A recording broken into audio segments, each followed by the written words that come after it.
Je suis vraiment dans la joie d'être avec vous ce matin et je suis très heureux de pouvoir vous présenter nos prédicateurs du jour, car oui, aujourd'hui, c'est 2 pour le prix d'un. C'est pas bradé du tout, mais on a une double bénédiction vraiment aujourd'hui. En fait, des fois, on vient à chaque dimanche et on peut oublier les trésors qu'il y a dans cette église, et il y a un véritable trésor dans cette église. Il y en a partout dans ce lieu, mais le couple qui va porter la parole de Dieu ce matin est un couple qui est une vraie bénédiction. Ils servent avec zèle, avec passion l'église dans son ensemble et l'église ici. Ils ont un ministère qui rayonne bien au-delà des 4 murs. Elle par rapport aux femmes et les fabuleuses, lui par rapport à tout ce qui est leadership et vraiment bien au-delà de tout ça et bien au-delà des 4 murs. Et les gens les invitent et ils sont vraiment, on se les arrache entre guillemets, vraiment ils sont demandés, ils sont réclamés. On les a dans cette église week-end après week-end et aujourd'hui on a la joie de les recevoir et de les écouter, d'être au bénéfice de ce que Dieu a déposé sur leur cœur. Alors est-ce qu'on peut accueillir chaleureusement David et Hélène Bonhomme? On leur laisse toute la place, que Dieu vous bénisse.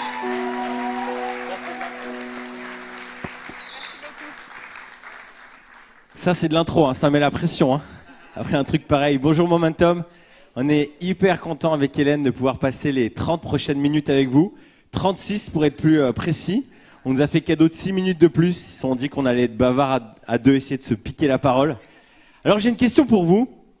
Question simple. Qui dans cette salle aime perdre son temps? Ah, il y en a quelques-uns. Il y en a toujours quelques-uns. Donc si c'est votre cas, vous pouvez vous rendormir, c'est bon. Votre voisin vous réveillera à la fin. Ok, à l'inverse, qui dans cette salle n'aime pas perdre son temps? Vous êtes comme moi, vous n'aimez pas perdre votre temps. Alors, il y a plein de manières de perdre son temps. Une des manières, disons, les plus communes, c'est d'être présent physiquement, mais mentalement d'être ailleurs. Comme quand Hélène, quand c'est le soir, fin de journée, je suis fatigué, puis elle me raconte sa journée. Et moi, je suis là, je suis dedans, je suis physiquement là, mais mentalement, je suis ailleurs. Ou alors, par exemple, le dimanche, quand vous êtes là, pendant la prédication, à un moment, vous avez un petit coup de barre, et là, vos pensées partent ailleurs, et puis la tentation de sortir le téléphone vient, et donc vous faites genre, vous prenez des notes, bien sûr, faites un petit tour sur Instagram, bon, vite fait, je fais une petite photo, hein, c'est pour le bien de l'église, ça fait un peu de pub, et puis après vous regardez des stories, puis vous êtes tenté à dire, allez, une petite partie de Candy Crush, vite fait,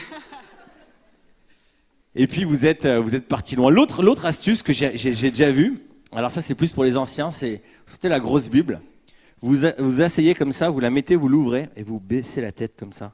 Et vous faites genre, vous êtes en train de méditer le verset, vous tapez un petit somme, l'air de rien. À Strasbourg, il y avait un monsieur comme ça, il faisait ça. Et sauf que, il n'avait pas de chance, il ronflait. Donc, pendant la prédication, de temps en temps, on entendait... Alors le pasteur, il était un peu mal, il faisait « Oui, le Seigneur !» Et là, tu wow. Mais c'était dingue parce qu'il ne pouvait pas s'empêcher. À chaque fois, il faisait ça. On n'a pas envie de vous faire perdre votre temps ce matin. Et il arrive tellement de fois qu'on vient à l'église et on est là, mais on n'est pas là. Et on a, en plus, le thème qu'on va aborder avec Hélène est tellement intense. On va parler de l'appel. Quel est mon appel? Comment rentrer dans mon appel? Peut-être que tu es déjà dans ton appel, mais tu dis, mais comment je peux préciser encore? C'est un sujet important, mais qui demande d'être pleinement présent, corps, âme et esprit. Et on aimerait vous partager un secret qu'on a découvert, un peu spécial, pour pouvoir être pleinement présent. Est-ce que vous avez envie de le connaître, ce secret? Ouais? Ok, si ton voisin a dit oui, tu dis ok, maintenant tu ne peux plus revenir en arrière. La Bible dit, alors je vais lire, on peut aller au slide suivant, mais le passage il est tout simple. Que tout ce que je suis bénisse le Dieu saint. Que tout mon être, on est corps, âme et esprit. Alors je vais vous révéler un secret des worship leaders. Pourquoi d'après vous, même des équipes, pourquoi elles bougent autant? Parce qu'en fait, une manière de bouger, c'est de mettre tout son être en dynamique, de dire je veux te rencontrer Seigneur, je veux te louer, je veux être attentif à tout ce qui va se passer. Le fait de mettre son corps, même si c'est un petit mouvement d'épaule comme ça, ou un petit mouvement de tête, rien que ça met notre corps en action. Alors, on va prendre un petit moment de fitness. Vous êtes avec moi? Ouais. On va se lever ensemble. Vous avez dit oui, hein, vous ne pouvez plus revenir en arrière. Alors levez-vous tous. Et on va juste se mettre en mouvement parce qu'on n'a pas envie de faire perdre votre temps. Et on a envie que vous puissiez recevoir un maximum Le culte 1, on dit souvent qu'ils sont plus calmes et ils étaient chauds. Alors là, tout le monde m'a dit, tu vas voir le deuxième culte, les gens ils sont encore plus chauds. Donc je compte sur vous. Hein. On va balancer une musique et vous allez suivre, on va être vos coachs fitness. Le but, je sais, il y en a plein qui sont en train de se dire, mais qui c'est là? Ils ont fait une erreur de ouf de ramener ce couple-là. C'est hautement spirituel. C'est hautement spirituel. Parce que votre corps va être en mouvement et vous allez être réceptif. DJ, balance la musique. Vous êtes prêts? Ouais, on bouge un petit peu comme ça. On tape des mains. I've seen life through the eyes of a different soul. I left my past so my future would be under control. Now I got nothing standing in my way. I gave it all away. I gave it all away.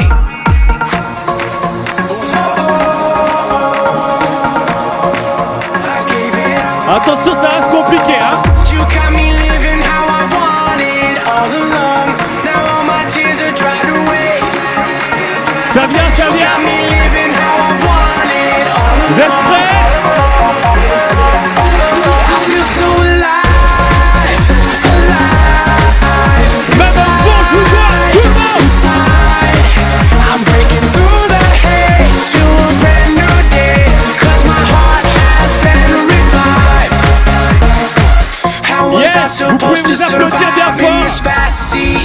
I was so scared. Ok, fais 3 checks autour de toi comme ça. 3 checks autour de toi avec le plus beau sourire. Ok, vous êtes géniaux. Ça réveille, hein? Alors, à partir de la semaine prochaine, vous venez à l'église avec une bouteille d'eau, d'accord? J'ai la lourde tâche de rentrer dans le vif du sujet en étant totalement essoufflée, mais ça va bien se passer. Mon appel, c'est quoi? Si, comme David et comme moi, vous êtes tombés étant petit dans la marmite de l'église, c'est une question que vous êtes peut-être beaucoup posée. Si ce n'est pas le cas, peut-être vous dites de quoi ça s'agit? Mon appel. Ça fait penser à un appel téléphonique, pas forcément à grand-chose d'autre. Mon appel, on pourrait aussi dire ma vocation, ma mission de vie, pour les très très spirituels, mon ministère. Qu'est-ce que je suis appelée à faire? Qu'est-ce que je suis appelée à être? À quoi est-ce que je sers sur cette terre? À quoi sers-je? Mon appel, c'est quoi? Est-ce que je dois devenir pasteur? Est-ce que je dois travailler à plein temps dans l'église? Est-ce que pour servir Dieu, il faut que je fasse la louange? Il y a d'autres trucs encore spirituels, s'occuper des enfants, faire du social? Ou est-ce que mon appel, c'est un truc, vous savez, pas du tout spirituel, qui concerne en fait 98% d'entre nous, c'est-à-dire aller travailler dans une école, gérer un restaurant, monter une boîte, être une super maman fabuleuse dans son foyer. En fait, il n'y a que, statistiquement, maximum 2% d'entre nous qui sont appelés à travailler à plein temps dans l'église. Et aujourd'hui, on aimerait s'adresser à vous, mais aussi aux 98, aux 99 autres. Parce que Dieu a un appel sur ta vie. Et notre prière, c'est que aujourd'hui, tu puisses recevoir une révélation nouvelle de cet appel qui est sur ta vie. Ok ? Mon appel, c'est quoi? Et après, il y a cette autre question qu'on se pose tous. Mon appel, c'est où, au fait? Est-ce que c'est à Bordeaux? Est-ce que c'est en France, d'ailleurs? Est-ce que c'est pas dans un autre pays? Est-ce que je dois monter dans un avion pour partir en Haïti, en Inde, en Chine? Est-ce que je dois aller m'occuper des tribus reculées en Afrique? Mon appel, c'est où? Et l'autre question qui arrive juste après, mon appel, c'est quand? Est-ce que c'est maintenant, tout de suite? Est-ce que je suis prêt? Est-ce que je suis prête? Est-ce que je dois d'abord faire une école biblique? Est-ce que je dois d'abord travailler pour mettre de l'argent de côté? Est-ce qu'il me faut un diplôme pour entrer dans mon appel? Est-ce que je suis trop jeune pour mon appel? Ou est-ce que je suis trop vieux pour mon appel? Est-ce que mon appel est déjà derrière moi? Est-ce que j'ai déjà vécu ce que j'avais à vivre et est-ce que j'ai déjà fait ce que j'avais à faire? Mon appel, au fait, c'est quand? Donc, c'est quoi? C'est où? C'est quand? Ça, c'est des questions qui nous prennent quand même pas mal la tête et je vais vous dire tout de suite que c'est les questions à pas se poser. D'accord? Pourquoi? Parce que, sauf si vous avez un témoignage exceptionnel, dans ce cas-là, venez nous voir à la fin. En général, pour nous tous, on n'a pas un ange qui est venu un matin nous réveiller tranquillement, il fait encore nuit, il vient avec moi, il nous emmène à la fenêtre et il nous montre dehors, en lettres de feu, écrit « Le 18 juillet, monte dans un avion pour Pékin et tu es appelé à devenir berger pour évangéliser les moutons là-bas en Chine. » Non. David et moi, on était à un moment de notre vie à la croisée des chemins, en fait, on avait été pendant 7 ans leader d'un groupe de jeunes. Je suis encore essoufflée, mais ça va vraiment bien se passer. On était pendant 7 ans leader d'un groupe de jeunes à Strasbourg et on avait fait 4 années d'école biblique. Et la suite logique de tout ça, c'était de devenir pasteur. Et ces questions-là, on se les posait et en fait, ça ne nous a pas du tout aidés. Pourquoi ? Parce que premièrement, c'est des questions qui nous stressent parce que finalement, c'est des questions pleines d'inconnus. Comment est-ce qu'on peut être sûr ? Et puis l'avenir, il est un peu difficile à appréhender en termes d'organisation, de logistique, c'est un peu stressant. Et c'est aussi stressant, pourquoi ? Parce qu'on a peur de se tromper. On se dit, mince alors, mais en fait, moi, je suis à la louange, mais si ça se trouve, c'est pas du tout ça que je suis appelée à faire. Peut-être que je devrais servir là-bas à l'accueil. Peut-être qu'en fait, je suis à l'accueil, mais je me dis, oui, mais moi, je suis peut-être appelée à servir autre part. Peut-être que moi, je suis maman, justement, je m'occupe de mes enfants dans mon foyer, mais peut-être que je devrais reprendre le travail, ou à l'inverse, j'ai un super travail, je m'éclate à fond dedans, mais est-ce que je devrais être plus là pour ma famille ? Et on stresse. Et on perd nos moyens. Pourquoi ? Parce qu'on ne se pose pas les bonnes questions. Et aujourd'hui, on aimerait vous partager les questions qu'on s'est posées, David et moi, à cette période de notre vie, et qui font qu'en l'occurrence, aujourd'hui, on n'est pas pasteur, on est entrepreneur. À nous deux, on gère 3 entreprises, ou 4, si on compte une famille avec des jumeaux, ça compte. Et on est appelé à être une voix dans différents médias, dans des milieux différents, si chrétiens, tout comme pas du tout chrétiens. Et voici les questions qu'on s'est posées. On aimerait les partager avec vous. Et notre prière, c'est que, vous savez, on n'est pas prophète. On ne va pas chacun vous dire, alors toi c'est ça, toi c'est ça, toi c'est ça. Non, notre prière, c'est que vous puissiez avoir un cœur grand ouvert, des oreilles grandes ouvertes pour entendre ce que le Saint-Esprit veut vous dire à vous et vous seul ce matin. Parce qu'il a une parole précise pour chacun, chacune d'entre vous. Vous êtes prêts ? Alors on y va. Première question. Plutôt que de se demander mon appel, c'est quoi ? Mon appel, c'est comment ? Et on va lire ensemble ce passage dans Matthieu. Merci beaucoup. Le voici, Matthieu 9. Voyant la foule, Jésus fut ému de compassion pour elle, parce qu'elle était languissante et abattue, comme des brebis qui n'ont point de berger. Alors il dit à ses disciples, la moisson est grande, mais il y a peu d'ouvriers. Voyant la foule, Jésus fut ému de compassion pour elle. Est-ce qu'il y avait un message en lettres de feu dans le ciel pour dire ce que tu dois faire maintenant, c'est ça, ça, ça, ça, ça. Est-ce qu'il y avait un plan d'action ? Non. Ce qui est venu, vous savez ce que c'était ? Une émotion. Une émotion, ça ne se calcule pas, ça vient comme ça tout seul, ça te prend. Jésus fut ému de compassion. Vous savez ce que c'est la compassion littéralement ? Ça veut dire souffrir avec. On souffre avec quelqu'un. Ça vient, ça nous prend. Si tu te poses la question, est-ce que je suis à ma bonne place ? Qu'est-ce que je dois faire ? Où est-ce que je dois aller ? Et quand je dois le faire ? J'aimerais te détendre ce matin et te dire, si tu agis avec compassion et amour, tu ne peux pas te planter. Tu ne peux pas te tromper. Pourquoi ? Parce qu'au pire, tu auras fait du bien à quelqu'un. Au pire, tu auras béni quelqu'un. Vous connaissez certainement 1 Corinthiens 13. Si je peux faire tout plein de choses, je peux faire les plus grands exploits du monde, si je n'ai pas l'amour, je ne suis rien. L'amour, c'est l'ingrédient secret. Si tu as l'amour et que ce n'était pas précisément ça que tu étais appelé à faire ou précisément à cet endroit, franchement, au pire du pire, tu as béni quelqu'un. Donc première question, mon appel c'est comment ? Maintenant, mon appel c'est qui ? Plutôt que de te demander ce que tu dois faire, mon appel c'est quoi ? Tu vas commencer à regarder à ton nombril. Et c'est hyper stressant parce que quand tu regardes à ton nombril, tu te rends compte que tu n'as pas du tout les capacités et que tu n'es pas du tout la personne de la situation. Par contre, quand tu commences à te demander, ok, mon appel, c'est qui ? Jésus, voyant la foule, fut ému de compassion. Il a vu une foule. Il a vu un groupe de gens. Quel est le groupe de gens vers lequel je suis appelée ? Quelle sorte de gens je suis appelée à bénir ? Quel type de personnes je suis appelée à servir ?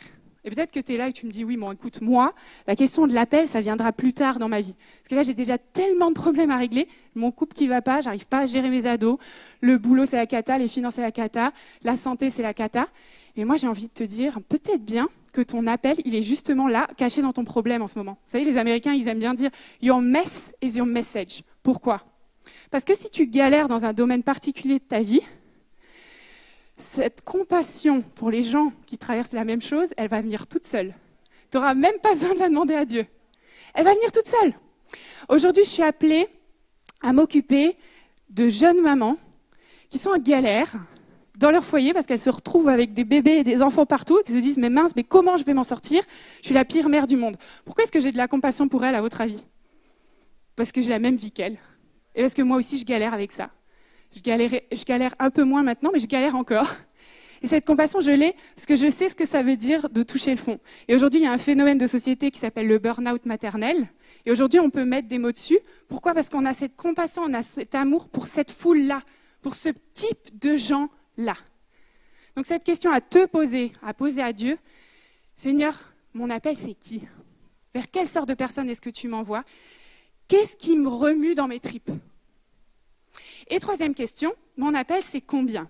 Vous savez, justement, comme je disais tout à l'heure, quand on tombe dans la marmite de l'Église étant petit, on peut avoir cette tendance à diviser les chrétiens en deux camps.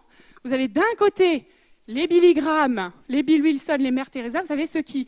Mon appel, c'est combien? C'est des stades entiers, c'est des millions et des millions de personnes sur 40 ans qu'on va bénir, etc. Et puis, il y a les autres, il y a les gens comme nous. Ben, moi, mon appel, je fais des lasagnes de temps en temps pour la voisine et en fait, nous-mêmes, on se coupe, on met les chrétiens en deux camps, ceux qui sont appelés à beaucoup et ceux qui sont appelés à pas beaucoup. Encore une fois, je ne vous connais pas, je ne sais pas à quoi vous êtes appelés, mais je suis persuadée qu'à cette question, mon appel c'est combien, il n'y a qu'une seule réponse et que c'est la même pour tout le monde dans cette pièce, et même partout sur Terre. Mon appel c'est combien? Tu sais quoi? C'est une personne à la fois. Parce que les gars qui remplissent des stades, vous savez comment ils ont fait? Ils étaient remplis de compassion pour une personne. Et pour une autre personne, et pour une autre personne, et pour une autre personne. Et ce qui est encore mieux, c'est que c'est exponentiel. Pourquoi? Parce que non seulement tu vas être rempli de compassion pour quelqu'un, mais en plus tu vas enseigner à cette personne à elle-même être remplie de compassion pour quelqu'un d'autre. Donc elle va faire le job à ta place. Et ça va se multiplier. Et vite fait, bien fait, tu auras rempli ton stade, tu n'auras même pas compris comment. J'ai reçu il y a quelques mois un email qui m'a profondément marqué, justement d'une de ces mamans, dont je m'occupe, d'une de ces fabuleuses. Et moi, ce que j'essaie de leur enseigner à ces mamans-là, c'est justement, tu n'as pas besoin d'attendre d'aller bien pour commencer à t'intéresser aux autres. Parce que c'est justement dans ton imperfection, dans ta blessure, que tu peux avoir de la compassion pour les autres. Et donc elle m'écrit, elle s'appelle Ségolène. Ségolène me dit, Hélène, c'est incroyable, j'ai vécu un truc de dingue cette semaine. J'étais dans la salle d'attente des urgences gynécologiques et je venais d'apprendre que j'avais fait une fausse couche. Et il se trouve que ça fait en plus des années que j'essaie d'avoir un enfant. Et encore une fois, ça n'a pas marché. Et ce bébé est mort. Et je viens de l'apprendre. Et j'ai les yeux rouges. J'ai envie de me cacher, mais je suis obligée d'attendre encore quelques minutes parce que je dois attendre mon papier, le récapitulatif du médecin avant de pouvoir sortir de la pièce. J'ai qu'une envie, c'est de me cacher. Et je vois toutes ces mamans autour de moi avec leur gros ventre qui vont bien et tout. Et là, tout à coup, mes yeux croisent le regard d'une autre femme qui, elle aussi, a les yeux rouges et qui, elle aussi, est en train de pleurer. Je n'avais qu'une envie, c'est de me cacher. Et là, j'ai repensé à toi, Hélène. J'ai repensé aux fabuleuses. Et je me suis dit, je vais faire un truc de ouf. Donc, elle s'est levée. Ségolène se lève. Elle va voir cet inconnu. Et elle lui dit, bon, je suis désolée si je manque un peu de tact, mais en fait, j'ai l'impression qu'on est en train de vivre la même chose toutes les deux. C'est ça? Ok. Est-ce que ça vous dit qu'on aille prendre un café juste en bas? Elles ont passé 3 heures ensemble, à se raconter leur vie, à pleurer ensemble, à rire ensemble. À la fin, Ségolène m'écrit, elle me dit, je me suis jamais sentie aussi vivante. Et elle me dit merci. Je lui dis, tu sais quoi? C'est moi qui te dis merci. Parce qu'au moment où je lis ton mail, il se trouve que je viens d'apprendre que je viens de perdre un bébé et que j'ai fait une fausse couche. Et moi, je suis au plus bas. Donc, je t'ai donné de la compassion. Je t'ai enseigné à la donner à quelqu'un d'autre. Cette quelqu'un d'autre, elle va pouvoir donner en quelqu'un d'autre. Et en bonus, moi aussi, ça m'encourage. Et moi, cette histoire, je la partage aux dizaines de milliers de personnes qui me suivent, et elles-mêmes, elles sont encouragées, et on reçoit des centaines de messages de « Waouh, ça aurait pu être moi, chez moi, ça s'est passé comme ça, exactement aussi ». Elles se sont senties comprises, elles se sont senties aimées, et là, il y a eu un impact dans leur vie. Ne sous-estime jamais la puissance d'une compassion déversée dans la vie d'une personne, et de enseigner à cette personne à elle-même déverser sa compassion. Ton appel, c'est combien? Une personne à la fois. Yes. Yeah. Elle est vraiment motivée là. La question suivante, c'est combien coûte mon appel? Quand on pense à l'appel, on entend souvent des histoires de grands sacrifices. Ça nous fait un peu flipper. Des gens qui ont vendu leur maison, qui se sont endettés, qui sont partis à l'autre bout. Et du coup, on est vachement un peu dans le stress. Mais c'est une vraie question à se poser. Est-ce que je suis prêt? Jusqu'où je suis prêt à aller pour mon appel? Et si on n'a pas bien répondu aux questions d'avant, On ne sait pas pourquoi on le fait pour les mauvaises raisons. Alors quand l'épreuve va venir, on va être complètement ébranlé. Il y a plusieurs années, je suis passé par un moment très difficile. Donc j'ai lancé il y a 10 ans, j'ai lancé une entreprise de communication parce que ça a commencé, c'est que je voulais aider mon père. Mon père est pasteur et je voyais combien c'était compliqué pour lui. Il avait vraiment un bon cœur, il avait envie de servir les gens, mais je voyais toutes les difficultés qu'il avait à rejoindre les gens autour. Et du coup, je me suis lancé dans la communication et j'ai voulu développer une boîte comme ça. Et il y a un des projets que j'ai fait. À ce moment, on était déjà une belle équipe, 10 salariés. Et en fait, il y a un projet, j'ai fait confiance à la mauvaise personne et je me suis retrouvé endetté de plus de 100 000 euros. Et pour ceux qui ont déjà été dans cette situation, c'est un cercle vicieux en fait. Moins on a d'argent, moins on en a, et plus on en perd, et ça s'arrête jamais. Et moi, j'étais complètement dégoûté parce que je faisais ça non pas pour faire de l'argent, mais parce que j'avais envie d'aider ces pasteurs, j'avais envie de faire des projets qui avaient du sens. Et là, j'étais effondré. Et ça a duré, je me suis battu pendant 1 an, pendant 2 ans, ça a duré vraiment longtemps et ça s'enfonçait. Je disais, mais Seigneur, qu'est-ce que je vais faire? Comment je vais réussir cette situation? Et en fait, ce qui était intéressant, c'est qu'au travers de ce processus de feu, c'est là où il y a toutes les mauvaises motivations qui s'en vont. Et c'est là où on est obligé de revenir à la source. Pourquoi je le fais? Et pour vous encourager, souvent on n'ose pas se lancer parce qu'on entend ces histoires. Comme je viens de vous raconter, ça nous fait hyper peur. Mais en fait, ces histoires, elles nous rendent vraiment plus forts parce qu'on voit la fidélité de Dieu. Et ce qui s'est passé, c'est que les années, ça a duré 2 ans. Et à un moment où j'étais vraiment au bout du bout, j'étais vraiment au bord du gouffre, je me disais, mais là, qu'est-ce que je vais faire? Là, je suis en train de mettre toute ma famille en danger, mon associé aussi, sa famille. Et au dernier moment, il y a quelqu'un un couple qui est intervenu dans mon radar, qui s'appelle les Barry. Les Barry, c'est un couple d'entrepreneurs qui ont fait fortune, ils sont passés de rien, c'est des chrétiens, et ils détiennent tout l'univers de la production télé, cinéma d'Europe. Donc ceux qui font les JO, Tour de France, Canal+, Taratata, enfin c'est tous ces gens-là. Et c'était à un moment où Dieu leur avait dit, maintenant tu vas tout vendre. Ils avaient vendu toute leur société, 400 millions. Et maintenant c'était le temps où ils avaient dit à Dieu, Dieu leur avait dit plutôt, c'est le temps de trouver des gens qui sont dans les médias et qui ont envie de faire des grandes choses. Et au moment où moi j'étais sur le point de tout arrêter, ils sont intervenus. Et pour moi, ça m'a vraiment conforté. Dieu prend soin de nous. Face au sacrifice, Dieu voit notre cœur au bon endroit. Parfois, on a besoin de passer par des petites épreuves pour réaligner, mais il est là. Et j'aimerais t'encourager. Une des raisons pour lesquelles souvent on n'ose pas rentrer dans notre appel, c'est qu'on la joue safe. On dit non, moi je vais pas me retrouver dans la même situation que David, parce que là, il nous a dit qu'il a des problèmes, je vais la jouer safe. Oui, il faut la jouer safe, bien sûr, il faut être intelligent, jouer sécurité. Mais il y a un truc, c'est que quand on n'a plus le choix, c'est là où on a les meilleures idées. Quand on n'a plus moyen de revenir en arrière, on est obligé d'aller devant. Et il y a un phénomène qui est assez marrant dans le monde des startups. Pour ceux qui lancent une startup, généralement, ils ont 1 an ou 2 ans d'argent devant eux avant que leur entreprise fasse de l'argent. Et ce que beaucoup de gens qui ont des incubateurs, donc qui aident ces entreprises, vont dire, c'est que généralement, c'est sur les 3 dernières semaines qu'elles vont trouver leur idée qui va leur permettre de décoller. Parce qu'avant, ils sont tranquilles. Ouais, on a le temps de trouver une idée. On a le temps. Et c'est souvent sur les 3 dernières semaines où ils donnent tout. Parce que là, en fait, dans 3 semaines, ils n'ont plus de quoi manger. Et j'aimerais vraiment vous encourager, ce passage dans la Bible où on voit, où il sort de la barque à la rencontre de Jésus. Il y a vraiment, je ne peux plus revenir en arrière. J'y vais. Je vous invite vraiment à prendre ça en compte. Question suivante, c'est « J'aime pas mon appel ». Alors, il y a un passage dans la Bible que j'aime bien, un personnage qui s'appelle Jonas. Jonas, Dieu lui dit « Va à Ninive et va faire une mission là-bas, va parler de moi, ils ont besoin ». Et en fait, Jonas est raciste. Jonas n'a pas envie d'aller là-bas parce qu'il n'aime pas les gens qui habitent là-bas. Donc, il n'aime pas son appel, ça lui convient pas du tout. Parce que déjà, il va se taper la honte auprès de ses copains, qui sont sûrement eux aussi des racistes.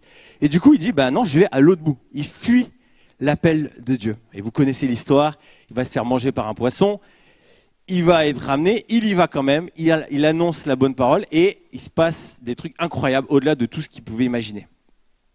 Puis il y a tout un combat avec Dieu où il veut pas y retourner, bon, peu importe. J'ai un ami qui est un peu dans cette situation, c'est un chanteur de variété.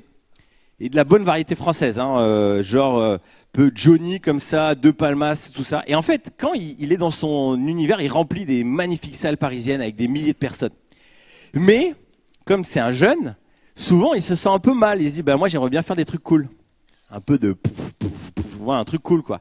Et en fait, les 2-3 fois où il a essayé de changer son répertoire, c'était un gros fail, ça n'a pas marché. Il est arrivé à ramener personne. Et lui, il me disait, c'est un vrai deuil, d'une certaine manière intérieure, mais je dois accepter que mon appel, c'est pas ça. Et que mon appel, c'est d'aider ces gens-là, leur raconter des histoires, leur chanter des histoires, et que Dieu puisse se servir de moi pour toucher leur cœur. Et je crois qu'un des défis qu'on a dans l'Église, c'est qu'on voit souvent les super histoires de ministères, d'appels, et on regarde à ça. On se dit, waouh, ça c'est cool, ça c'est vraiment ce qu'on a envie. Et du coup, on passe à côté de toutes les autres options qu'il y a. Hélène nous a dit que seulement 1 à 2% d'entre nous allons être à temps plein dans le ministère. Les autres, on fait quoi? Et c'est là où je crois une des raisons pour lesquelles on voit peu de ministères incroyables se développer, c'est parce qu'on veut tous, en fin de compte, chercher les mêmes choses. Question suivante, c'est toujours en lien, c'est mon appel n'est pas rock'n'roll. J'aimerais vous donner une petite histoire, vous allez comprendre où je veux en venir. Il y a 10 ans, je me souviens, moi j'ai grandi, donc mon père pasteur, on n'a fait que des implantations d'église, donc j'avais jamais de jeunes autour de moi. Et pour moi, la louange, c'était mon père avec une guitare acoustique. Il voulait mettre l'ambiance. Donc pour moi, la louange, c'était tout sauf quelque chose de cool. Puis dans l'église où on était, c'était exactement la même chose. Flûte traversière, guitare acoustique, triangle, ding ding ding. C'était pas le truc pour moi, un jeune de 18 ans, le truc cool. Je me souviens même, il y avait un autre jeune qui faisait de la batterie. Et puis mon père avait essayé de le motiver. Ah vas-y, viens jouer de la batterie. Il dit ouais, la louange. Ouais, c'est quoi ce truc? Mais non, c'est pas un truc de jeune. Il y a 10 ans, c'est là où a commencé Hillsong, pour ceux qui connaissent Hillsong United, ce groupe de jeunes australiens, à rêver, se dire, nous, en fait, notre appel, c'est la louange. En fait, il faut juste se remettre dans le contexte. À l'époque, c'était pas un truc cool. À l'époque, leurs images à eux, c'était des guitares acoustiques, c'était des flûtes traversières, tout ça. Mais eux, ils se sont dit, non, on a un autre appel. Et c'est eux qui ont rendu ça cool. Et maintenant, en fait, on est tous en train de ressembler à Hillsong. Pourquoi? Parce qu'en fait, on est inspiré par eux, par la voie qu'ils ont tracée. Il y a plein d'autres choses à faire. On est tellement créatifs. Moi, je rêve de voir des coiffeurs avec des ministères incroyables. Dernièrement, je rencontrais il y a une coiffeuse parmi nous, très bien. Je rencontrais une coiffeuse qui avait un salon et elle me disait, moi, mon ministère, c'est mon salon. Parce qu'en fait, je coiffe les gens pendant 1 heure, ils n'ont pas le choix, ils sont obligés de parler avec moi. Et là, en fait, on a un temps, je leur pose plein de questions, je suis très intentionnel, je m'intéresse à eux. Et en fait, à côté de ça, elle a créé un groupe de maison. Et elle me dit, tu t'imagines même pas le nombre de femmes qui me racontent, mon mari vient de me tromper, il s'est passé ça, il me bat à la maison. Et à chaque fois, elle dit, viens à la maison, on a un petit groupe de parole. Et en fait, elle évangélise comme jamais, elle aide énormément de femmes. C'est bon ça. Moi, je rêve de voir des centaines de salons de coiffure portés par des chrétiens et que ça inspire plein d'autres personnes à faire la même chose. Des restaurants, des coachs, des salles de sport. Il y a tellement de choses à faire. Le monde, il est vaste autour de nous. Il faut qu'on lance plein d'idées et qu'on arrête de regarder à ceux qui ont ouvert la voie. Ils sont une source d'inspiration, mais à nous d'ouvrir la voie. Parce que si on est tout le temps à regarder les autres, en fait, on suit les pas des autres, tant mieux. Mais nous aussi, on a un petit ego et on a envie de lancer des nouvelles choses. On a aussi envie d'être une source d'inspiration. L'exemple d'Hélène est aussi assez intéressant. Un truc pour les mamans, au foyer en plus. S'il y a bien un truc ringard à la base, c'est ça. Je me rappelle quand on en parlait avec Hélène, les gens autour de nous disaient, mais fabuleuse, au foyer. Vous voulez pas enlever le au foyer là? C'est vraiment le pire truc. Et en fait, avec Hélène, on s'est dit, non, on va faire de ce truc-là le plus cool au monde. Être une maman, ça sera le truc le plus cool au monde et on va se battre pour ça. Et yes! Et en fait, quand on regarde autour de nous, il y a plein de gens qui se mettent à lancer leur blog et écrire des livres sur les mamans. Et nous, on veut croire avec toute l'exposition médiatique qu'il y a eu, France 2, M6, Teva, France Inter, toutes ces chaînes qui sont intéressées à ce sujet-là, on veut croire que c'est que le début et qu'on veut revaloriser le rôle des mamans dans notre société. Et il y en a plein d'autres qui suivent. Maintenant, il y a plein d'autres choses à faire. Je suis sûr que si on faisait un petit sondage, il y en a qui aiment le bricolage, il y en a qui aiment les voyages, il y en a qui aiment le sport et tellement de choses. Et il faut qu'on soit créatif. J'ai trop parlé là? C'est bon, c'est toi? Vas-y, à toi. Merci. C'était super. Vraiment. Mon appel, c'est avec qui? Ça, c'est une question qu'on s'est posée aussi. Et c'est en réfléchissant à cette question qu'on a pris la décision de prendre nos valises et de venir s'installer ici à Bordeaux. Yeah! On va lire ensemble Éphésiens 4, 11, 12. Ça a l'air compliqué, mais en fait, c'est très simple. On va le lire ensemble. Et Dieu a donné les uns comme apôtres, les autres comme prophètes, les autres comme évangélistes, les autres comme pasteurs et docteurs pour le perfectionnement des saints en vue de l'œuvre du ministère et de l'édification du corps du Christ. Ça va? Alors, qu'est-ce que ça veut dire s'il a donné les uns comme apôtres, les autres comme prophètes, les autres comme évangélistes, les autres comme pasteurs? Ça veut dire concrètement qu'on n'est pas tous appelés à tout être. Et ça veut dire concrètement qu'il y a des gens dont l'appel, c'est toi. Il y a des gens, vous vous souvenez les 2% dont on parlait tout à l'heure? Leur appel à eux, c'est de t'équiper toi pour que toi, tu puisses répondre à ton appel de t'occuper de quelqu'un d'autre. Quand on se pose la question, mon appel, c'est avec qui? On réalise que peut-être bien qu'il faudrait que mon arbre, j'aille le planter dans un écosystème où je ne vais pas que donner, mais je vais aussi recevoir. Parce que moi, je suis appelée vers des gens, mais il y a des gens qui sont appelés vers moi. Et je vous donne la traduction de ce verset, selon moi, d'après Brené Brown, qui dit « Nous avons divisé le monde en deux camps. D'un côté, ceux qui proposent leur aide, et d'un côté, ceux qui ont besoin d'aide. D'un côté, les super spirituels qui servent les autres, et d'un autre côté, ceux qui reçoivent. En fait, on est dans les deux camps. Et non seulement on est dans les deux camps, mais en plus c'est bon qu'on soit dans les deux camps. Vous savez pourquoi? Parce que quand on est aussi celui qui se fait aider, tout à coup on se rend compte que c'est pas aussi simple que ça de se faire aider. Et du coup on arrive à aider les autres avec beaucoup plus de compassion. C'est la raison pour laquelle on a décidé de venir ici à Bordeaux. Parce qu'il y a des équipes incroyables. Quand on est venu ici pour la première fois, alors bien sûr, il y a tout qui est génial dans cette église. Mais on a passé un après-midi avec les différents couples des pasteurs et des leaders. Après, avec David, on s'est regardé, on s'est dit, mais c'est là qu'on veut être. Parce que ces gens-là, ils sont géniaux. On a envie d'être avec eux parce qu'ils nous équipent à nous aller répondre à notre appel. C'est pour cette raison que moi, mon appel, c'est de mentorer des femmes qui sont autour de moi. Mais vous savez quoi, j'ai des mentors et j'en ai plein en plus. Des femmes qui m'entourent par rapport à mon couple, par rapport à ma vie spirituelle, par rapport à mon écriture, par rapport à la gestion d'entreprise, plein de choses. Mon appel, c'est avec qui? Si tu réfléchis vraiment à cette question, tu vas aussi trouver très très rapidement des réponses de ton où et de ton quoi. La question suivante, c'est mon appel, je le sens pas, en gros, je me sens illégitime. Ça, c'est un cas classique. Surtout quand c'est quelque chose d'un peu nouveau ou quelque chose d'un peu ambitieux, on se dit mais qui suis-je? Quand on regarde dans la Bible, je ne vais pas vous les énumérer, mais le nombre de personnes qui se sentaient illégitimes, qui se sont dit mais pourquoi moi je suis le plus petit? Quel intérêt? Et je crois que si vous vous posez cette question, il y a de fortes chances que c'est parce que vous devez y aller. Je me souviens j'avais 25 ans et je commence à avoir vraiment une conviction qu'il faut que je lance un site pour les leaders chrétiens. À ce moment-là, je suis pas pasteur, j'ai pas cette expérience-là et je me sens tellement illégitime sur ça. Donc je vais voir mon mentor et je lui demande, donc Éric Sellerier, je lui demande, Éric, qu'est-ce que tu penses de cette idée? Est-ce qu'on doit lancer ce site? Je me sens tellement pas légitime. Puis il me dit, en fait, je suis sûr que Dieu est en train de donner cette pensée à plein de personnes et c'est un peu le premier qui va la prendre et qui va y aller. Et il me dit, en fait, tu le fais pourquoi? Est-ce que tu le fais parce que tu as envie d'être considéré comme un super leader ou c'est parce que tu as vraiment envie d'aider ces leaders et tu as envie de les servir?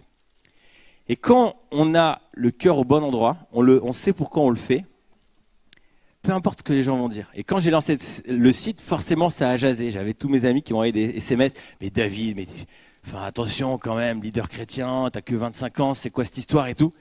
Et moi en fait, il y avait une part de moi où je me sentais un peu mal et une part de moi je me dis mais je sais que ça répond à un vrai besoin, je l'ai vu et je le fais pas pour moi, je veux pas me mettre en avant, j'essaie de mettre d'autres en avant, mais je crois que ça répond à un vrai besoin. Donc si tu te sens illégitime, eh ben, il y a de fortes chances qu'il faut que tu fonces dedans.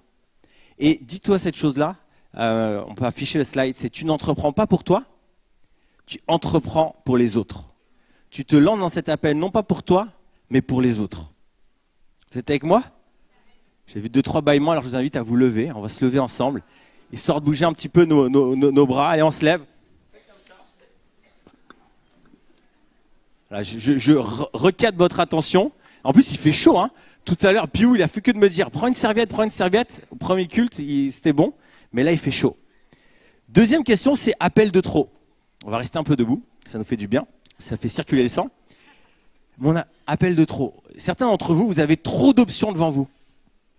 Et vous ne savez pas quoi choisir. Vous vous dites, je vais là, est-ce que je vais là, mais si je choisis là, je ne peux pas aller là. Il y a un phénomène, c'est que si votre voiture elle est à l'arrêt, vous avez beau bouger le volant, ça n'avancera pas et vous ne changez pas de direction. Dieu cherche des gens en mouvement et pas simplement des gens en réflexion. C'est bien d'être les deux, en mouvement et en réflexion. Prends un choix, vas-y à fond et tu verras que Dieu, il ne va pas être déçu. Il y a cette histoire qui moi en tout cas me rassure énormément. Quand je suis obligé de foncer et que je ne suis pas sûr de prendre la bonne décision, c'est dans la Bible, dans Genèse 20, verset 2. C'est Abraham et sa femme Sarah qui vont dans un nouveau pays. Et là, le roi de ce pays, il voit Sarah et il a vraiment envie de se marier avec Sarah. Donc il va voir Abraham, il dit, c'est ta femme? Il fait quand même un petit check. Abraham, il a trop peur, hyper peureux là, et il dit, non, c'est ma sœur. Demi-vérité. Et là, forcément, le roi, il est hyper content, il fait yes. Donc, il enlève Sarah, c'était à l'époque, c'était comme ça. Donc, il l'enlève, il l'embarque. Et voilà il va pour coucher avec. Et là, pendant la nuit, Dieu lui dit, voici, tu vas mourir à cause de la femme que tu as enlevée, car elle a un mari. Et moi, ça me rassure énormément de savoir que quand je prends une mauvaise voie, Dieu est capable de venir, et que j'avais pas tous les éléments, Dieu est capable de venir de manière précise, me dire, attention là. Là, c'est même un non-chrétien dont on parle. Dieu vient, il le prévient, il dit attention là, c'est pas la bonne voie. Et on a besoin de courage quand on rentre dans son appel, donc parfois on est obligé de prendre des décisions un peu folles.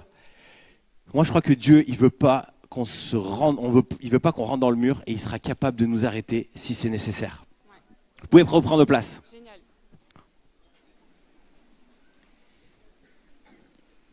Alors ça, c'est pas une question, c'est une réponse. Mon appel, c'est moi. Quand on y pense, Dieu n'a pas envoyé sur terre une stratégie, Dieu n'a pas envoyé sur terre un message, Dieu n'a pas envoyé sur terre une feuille de route. Dieu a envoyé sur terre une personne. Dieu a envoyé Jésus et Jésus c'est une personne. Et Jésus, parce que c'est une personne, avait une personnalité. Jésus, il avait des points forts. Jésus, il savait construire des meubles. Jésus, il racontait super bien les histoires. Jésus avait une personnalité. Jésus avait des dons. Jésus avait des talents. Donc si tu n'as toujours pas de réponse à ta question, demande-toi, qui suis-je? Qui est-ce que je suis moi? Qu'est-ce qui fait que je suis une créature merveilleuse et fabuleuse? Qu'est-ce qui fait que moi, je suis différent, je suis unique, j'ai ce truc qui pour moi est totalement naturel. Et je me dis oui, non mais ça tout le monde sait le faire. Non, tout le monde ne sait pas le faire. Mon appel, c'est moi. Et je ne sais pas si vous vous souvenez, il y a quelques mois, il y avait une illustration vraiment géniale de notre master, Patrice Martorano. Il y avait des chaises là et c'était une salle d'attente. Ceux qui étaient là, vous vous souvenez peut-être. Et si tu te poses la question, mais mon appel, c'est quand? Mais est-ce que je suis prêt? Si tu te sens dans la salle d'attente, fais comme nous a dit le pasteur, prépare-toi. Et le meilleur moyen d'investir dans ton appel, c'est d'investir en toi. Alors là où tu es bon, deviens meilleur. Inscris-toi à des conférences. Fais des cours en ligne, va sur YouTube, chercher des tutos. Si toi, ton truc, tu sens que tu as une créativité qui est là, qu'elle a besoin de sortir, eh ben fais-la sortir. Vas-y, lance-toi. Deviens meilleur là où tu es déjà bon, parce que ton appel, c'est toi. Et que c'est maintenant, c'est tout de suite. Ne perds pas ton temps à te demander quand. Investis en toi-même, parce que ton appel, c'est toi. Yes.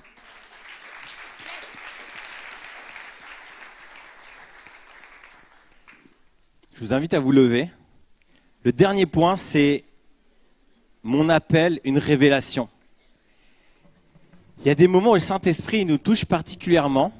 Et là, il vient nous rejoindre dans notre esprit et il nous dit, là, c'est le moment. Il faut y aller. Il faut que tu passes à l'action. La première fois que j'ai vécu ça, j'avais 20 ans. j'étais au milieu d'une foule comme ça, dans un concert. Et en plein milieu du concert, je me suis mis à pleurer. Pour rien, c'était pas du tout le moment love, tranquille. Non, c'était dynamique. Et je me suis mis à pleurer. Et c'est comme si je ressentais une compassion pour tous les gens qui étaient autour de moi, tous ces jeunes. Et c'est comme si je voyais Dieu qui me disait, tu vois tous ces jeunes autour de toi, en fait, ils vont prendre les plus grandes décisions de leur vie. Le choix de leur conjoint, les finances, les études. Et ce moment-là, il va être essentiel. Les quelques années de leur jeunesse, ça va déterminer peut-être les 10, 20 prochaines années. Et ils ont peu d'infos. Il faut que tu fasses quelque chose. Et c'était comme un marqueur. Je pouvais revenir à ça dans les moments où je doutais.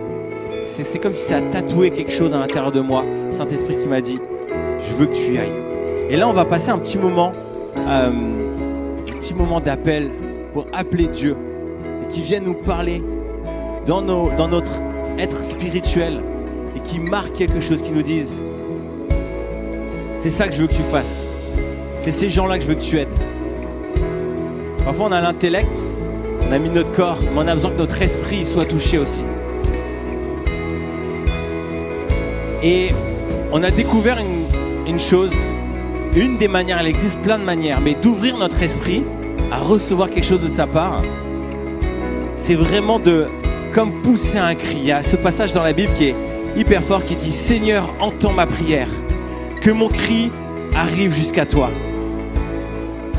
C'est dans le psaume 102. Un autre passage, Jérémie 33. « Appelle-moi et je te répondrai. Je t'apprendrai de grands secrets que tu ne connais pas. » Et là, on a envie en tant qu'Église, on a envie d'être une Église qui rentrons dans notre appel individuellement parce qu'il y a tellement de personnes qui attendent une solution. Alors voilà ce qu'on va faire. Je vais compter jusqu'à 3. Et à 3, on va pousser un cri, pas un petit cri, un vrai cri de notre cri, parce qu'on a envie de se mettre en mouvement, comme une armée qui se met en mouvement. Et on va s'attendre à ce que le Saint-Esprit nous parle. Vous êtes prêts ? 1, 2, 3.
J'aimerais faire un premier appel simple. Parfois, on a reçu un appel, on a reçu une vision, mais les circonstances font que notre entourage tue le rêve, tue la vision. On n'arrive plus à y croire, on s'est planté, on a lancé cette entreprise, on s'est retrouvé endetté, on n'a pas été soutenu. Tellement de circonstances. Et peut-être que là, tu sens que ça te chatouille un peu. C'est en train comme si ça voulait ressortir. Si c'est ton cas, est-ce que tu peux juste lever ta main là où tu es? Plusieurs mains. Parfois, les choses, il faut qu'elles meurent pour qu'elles ressuscitent encore plus fort. Et là, on va prier. C'est encore ton cas, tu peux encore lever la main. Après, je vais prier. Prier pour que ça ressuscite. Que ce rêve, il revienne, mais encore plus puissant. Que ce soit comme un barrage qui explose. Et que l'eau qui est retenue depuis tout ce temps puisse vraiment inonder les terres qui sont asséchées. Un rêve, une vision, un appel, il faut le chérir. C'est un cadeau de Dieu. Saint-Esprit, je te demande de venir parler particulièrement à toutes ces personnes qui ont levé leurs mains. Tu vois les difficultés par lesquelles ils sont passés. Tu vois ce rêve qui est mort, qui a été mis de côté. Parce que peut-être il y a plein de gens qui ont dit « t'étais pas capable, je le savais que tu allais te planter ». Tout plein de choses. Mais toi, tu portes un regard différent. Et aujourd'hui, tu dis « c'est le moment, vas-y ». Non pas pour toi, mais pour les autres. Apprends des erreurs. Et viens encore plus fort. Ce qui ne nous tue pas nous rend plus forts. Alors allez-y avec encore plus d'énergie. Et deuxième appel, c'est si toi tu sens là que dans ton cœur, waouh, ça bouillonne. Tu as envie d'y aller, tu dis il va falloir que je prenne un pas, un choix, une décision.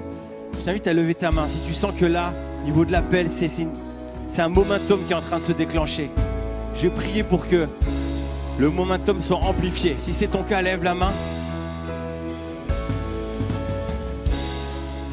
Seigneur, je te demande vraiment de toucher le cœur de toutes ces personnes-là, qu'il y ait vraiment ton momentum, qu'à partir de demain, la prise de décision soit de plus en plus facile, qu'il y ait des nouvelles opportunités, des nouveaux contacts, et qu'on voit énormément de personnes être bénies, beaucoup de témoignages dans les prochaines semaines. Seigneur, merci parce que tu es notre allié, notre meilleur associé, que tu es là, tu nous guides, tu nous emmènes dans tes voies. Amen. Est-ce qu'on peut applaudir Saint-Esprit pour ce qu'il a fait? Yes! Oh.